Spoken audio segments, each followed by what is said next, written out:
आसाम की पहाड़ियों में एक छोटा सा गांव है जिसका नाम जटनिगा है।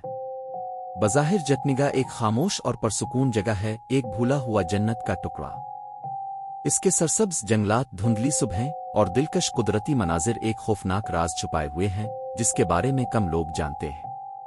गांव के बाहर के लोग शायद इसे एक आम देही इलाका समझते हों, लेकिन जो लोग यहाँ रहते हैं या जिन्होंने इसकी कहानियां सुन रखी हैं वो जानते हैं कि ये जगह खौफनाक है।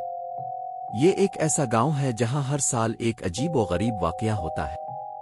हजारों परिंदे जो मुकम्मल तौर पर सेहतमंद होते हैं रात के वक्त आसमान से नीचे गिरते हैं और मर जाते हैं। साइंसदानों ने मुख्तलिफ नजरिए पेश किए हैं, लेकिन गांव के बुजुर्ग और मकामी लोग इसे कुछ और ही समझते हैं।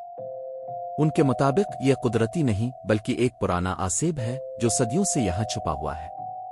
ये कहानी एक नौजवान सहाफ़ी अहमद की है जिसे अजीब व गरीब वाक़यात और पुरस्रार कहानियों में हमेशा से दिलचस्पी थी। अहमद ने जटनिगा के बारे में जब पहली बार सुना तो इसका दिल बेचैन हो गया कि वो इस गांव के बारे में खुद तहकीक करे।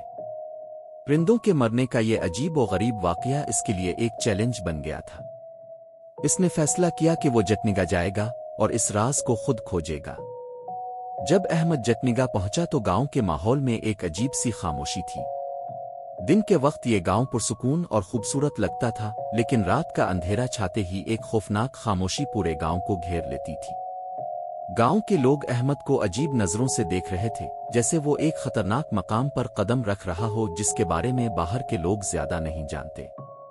अहमद का इरादा पक्का था और उसने किसी की बातों को नजरअंदाज करते हुए अपनी तहकीक शुरू की। अहमद ने गांव के एक बुजुर्ग लालादीन से मुलाकात की जो परिंदों की पुरस्रार मौत के बारे में सबसे ज्यादा जानते थे। लालादीन ने अहमद को बताया कि यह वाकया सदियों पुराना है और उसका ताल्लुक गांव की एक कदीम दास्तान से है। लालादीन ने एक पुरानी कहानी सुनाई जिसमें जिक्र था कि जटनिगा के अर्द गिर्द एक कदीम दरख्त है जिसे आसिब ज़दा दरख्त और कहा जाता है। इस दरख्त पर एक खौफनाक जादू किया गया था और तब से ये दरख्त इलाके के परिंदों को अपनी तरफ खींचता है। जब भी कोई परिंदा इसके करीब आता है वो एक पुरस्रार ताकत की वजह से मर जाता है। अहमद को लालादीन की बातों पर यकीन नहीं आया। इसे ये सब एक देवमालाई दास्तान लग रही थी, लेकिन फिर भी इसने फैसला किया कि वो खुद इस दरख्त को तलाश करेगा और सच्चाई का पता लगाएगा। अहमद ने अपनी पहली रात जटनिगा में गुजारने का इरादा किया। वो अपने कैमरे और रिकॉर्डिंग के सामान के साथ गांव के बाहर एक ऊंची जगह पर पहुंचा जहां से वो परिंदों की हरकत का मुशाहिदा कर सकता था। रात गहरी होने लगी और हवा में एक अजीब सी सर्दी बढ़ने लगी। अचानक परिंदों की अजीब चीखें सुनाई देने लगी। अहमद ने आसमान की तरफ देखा और हैरत में डूब गया। वो हजारों परिंदे आसमान से नीचे गिरते जा रहे थे जैसे किसी ने उन पर कोई जादू कर दिया हो। अहमद ने अपने कैमरे से ये मनाजिर रिकॉर्ड किए, लेकिन जैसे जैसे परिंदे गिरते रहे अहमद के दिल में अजीब सा खौफ बैठता गया। अचानक एक खौफनाक आहट ने अहमद के कानों में सरसराहट पैदा की। वो पलटा तो देखा कि एक सायादार वजूद उसके पीछे खड़ा था। अहमद का दिल जोर से धड़कने लगा और उसने फौरन अपने कदमों को तेज करते हुए इस मकाम से दूर भागने की कोशिश की। अगली सुबह अहमद ने खुद को गांव के किनारे पाया। इसका जहन अभी भी रात के वाकयात से भारी था। वो सोचने लगा कि जो कुछ इसने देखा वो हकीकत थी या इसका महज वहम। अहमद ने लालादीन से दोबारा मुलाकात की और इसे रात के वाकयात सुनाए। लालादीन ने संजीदगी से अहमद की बात सुनी और इसे बताया कि वो जटनिगा की असल हकीकत से अभी पूरी तरह वाकिफ नहीं हुआ। लालादीन ने एक और खौफनाक दास्तान सुनाई। सदियों पहले जटनिगा एक खुशहाल गांव था, लेकिन एक रोज यहां एक आसिब ज़दा राहिब आया जिसने गांव पर लानत डाल दी। वो दरख्त जिसका जिक्र लालादीन पहले कर चुके थे इसी राहिब की लानत का नतीजा था। वो दरख्त अब इस इलाके की रूहों को अपनी तरफ खींचता था और परिंदों का मरना इसी आसिब का हिस्सा था।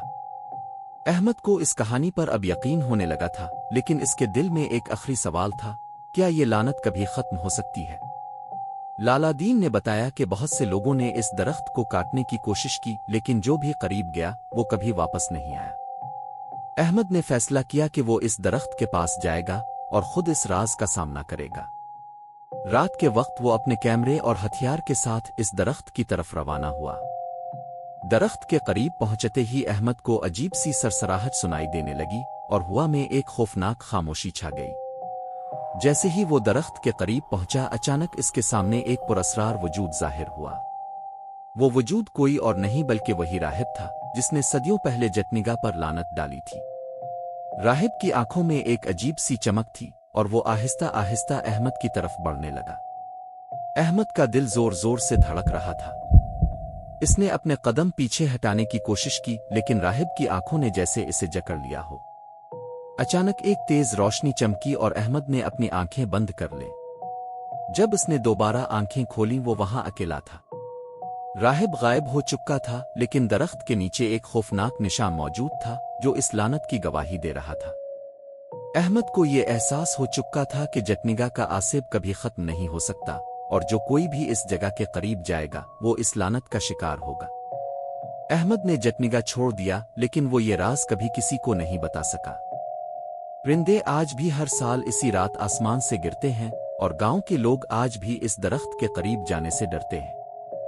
جٹنگا کا عاصب ہمیشہ کے لیے زندہ ہے اور اس کے خوفناک سائے کبھی ختم نہیں ہوں گے۔